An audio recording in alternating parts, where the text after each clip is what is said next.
আসসালামু আলাইকুম। আজকে আমি কথা বলবো প্রস্রাবের রাস্তা ছিঁড়ে যাওয়া বা দুর্ঘটনা জনিত কারণে pelvic fracture urethral distraction defect. আমাদের দেশে প্রতিদিন অনেক দুর্ঘটনা ঘটে। রোড ট্রাফিক অ্যাক্সিডেন্ট আমাদের জন্য একটি কমন সিনারিও। রোড ট্রাফিক অ্যাক্সিডেন্টে অনেক রোগী মারা যায়, তেমনি অনেক রোগী পঙ্গুত্ব বরণ করে। অনেক সময় রোড ট্রাফিক অ্যাক্সিডেন্টে কোমরের হাড় ভেঙে যায় এবং কোমরের হাড় ভেঙে যাওয়ার সাথে সাথেও প্রস্রাবের রাস্তা ছিঁড়ে যায়। শুধু প্রস্রাবের রাস্তা ছিঁড়ে যে যায় তা নয়, অনেক সময় পায়ের হাড়ও ভেঙে যায়। এই রোগীগুলোর প্রস্রাবের রাস্তা ছিঁড়ে গেলে তারা অপারেশনের প্রয়োজন হয় এবং এই অপারেশনের জন্য তারা ইউরোলজিস্টের শরণাপন্ন হন। আজকে আমি একটি পেশেন্ট নিয়ে কথা বলবো যে এই মর্মান্তিক দুর্ঘটনার শিকার। আমার পাশে যে রোগীটি বসে আছে, আপনারা একটু ভালো করে খেয়াল করেন। রোগীটি একটি মারাত্মক দুর্ঘটনায় আক্রান্ত হয়েছিল। তার কোমরের হাড় ভেঙে গিয়েছিল এবং তার পায়ের হাড়গুলো ভেঙে গিয়েছিল। তার এই অ্যাক্সিডেন্টের কারণে তার স্বাভাবিক জীবনে ফিরে আসার জন্য অনেকগুলো অপারেশনের প্রয়োজন হয়। প্রায় 4-5টা অপারেশনের পর সে এখন মোটামুটি চলতে পারে এবং স্বাভাবিকভাবে প্রস্রাব করতে পারে।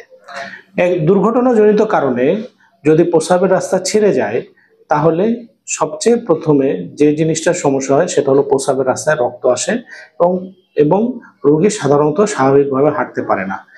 এই প্রস্রাবের রাস্তা ছিঁড়ে গেলে আমরা প্রাথমিকভাবে পেটের নিচে একটি নল বসিয়ে দিই, বা যেটাকে বলে সুপ্রাপিউবিক ক্যাথেটার। সেটার মাধ্যমে আমরা একটা বাইপাস রাস্তা করে দিই এবং 3 মাস থেকে 6 মাস পরবর্তীতে আমরা ডেফিনিটিভ অপারেশন করে প্রস্রাবের রাস্তা ঠিক করে দিই। যে রোগীটি নিয়ে আমি আজকে আলোচনা করছি, তার প্রস্রাবের রাস্তা ছিঁড়ে গিয়েছিল এবং প্রস্রাবের রাস্তা ছিঁড়ে যাওয়ার কারণে সে ঠিকমতো প্রস্রাব করতে পারতো না। প্রস্রাবের রাস্তা ছিঁড়ে যাওয়া অপারেশনের পূর্ব শর্ত হলো রোগীকে ঠিকমতো বসতে পারতে হবে। তার মানে রোগীকে পা দুটো ভাঁজ করতে হবে।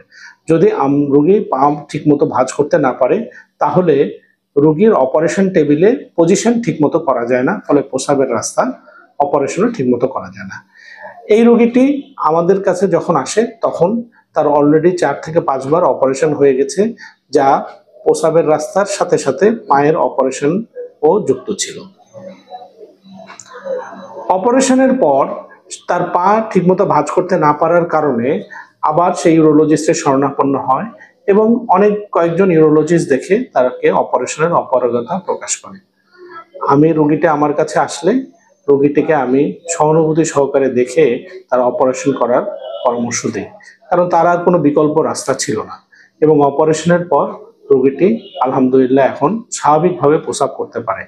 এখন আমরা তাকে অর্থোপেডিক্স ডাক্তারের কাছে পাঠাবো, পরবর্তীতে তার পায়ের ব্যাপারে তারা কিছু করতে পারে কিনা সেটা নিয়ে আলোচনার জন্য। আমরা এখন রোগীর কাছেই শুনতে চাই যে অপারেশনের পরে সে স্বাভাবিকভাবে প্রস্রাব করতে পারে কিনা এবং অপারেশনের পরবর্তীতে সে কেমন আছে। আমি এখনো অপারেশন করার পর এখনো অনেক ভালো আছি এবং স্বাভাবিকভাবে প্রস্রাব করতে পারি।